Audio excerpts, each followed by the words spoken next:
Ketua Dewan Kerajinan Nasional Dekranasda Provinsi Gorontalo Jowiati Kencana Subrata berupaya memperluas pemasaran produk karao.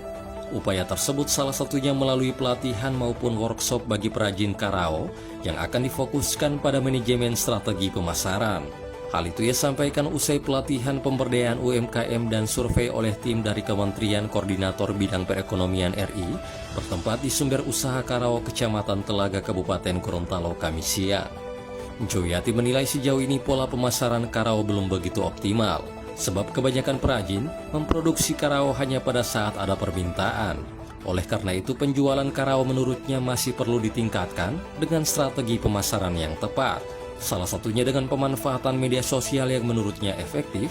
Selain tidak memakan biaya besar, produk karao juga dapat terekspos lebih luas. Saya selalu mengajukan untuk ada pelatihan. Pelatihan itu nggak cuma dari sulamannya atau pendidikannya, tapi manajemennya juga. Jadi ya rencananya saya masih ada beberapa proyek yang mungkin akhir bulan atau bulan depan akan saya ini laksanakan. Tapi lebih ke gimana sih cara marketingnya, karena kan di sini tuh kebanyakan order karao tuh kalau pembuatan karao kalau ada order.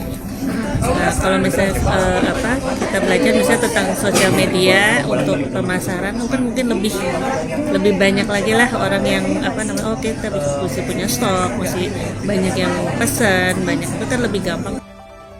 Sementara itu desainer wastra nasional Didit Maulana menilai pemasaran karao masih perlu diperkuat.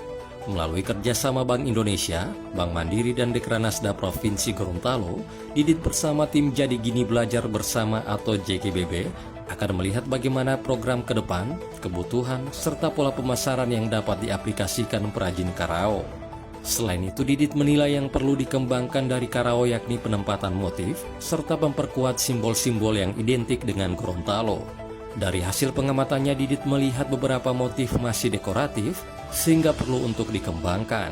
Saya sih melihat optimisme ya, karena melihat semangat dari para perajinnya juga sangat semangat. Kemudian ada beberapa tadi juga penenun-penenun muda yang berpartisipasi dalam proses pembuatannya, seperti tadi ada yang umur 21 tahun, umur 18 tahun gitu. Jadi saya melihat ada satu optimisme untuk generasi muda meneruskan tenun karao ini. Selain di Sumber Usaha Karao, survei dan pelatihan juga dilakukan pada kelompok perajin karao Nirwana di Desa Bongo Kabupaten Gorontalo dan Karao Brands by Tetuna. Dalam survei tersebut, tim dari Kementerian Koordinator Bidang Perekonomian RI juga ikut berdiskusi dengan para perajin dan desainer karao. Demikian informasi yang dapat kami berikan untuk Anda. Saya Adrian Sabi, sampai jumpa.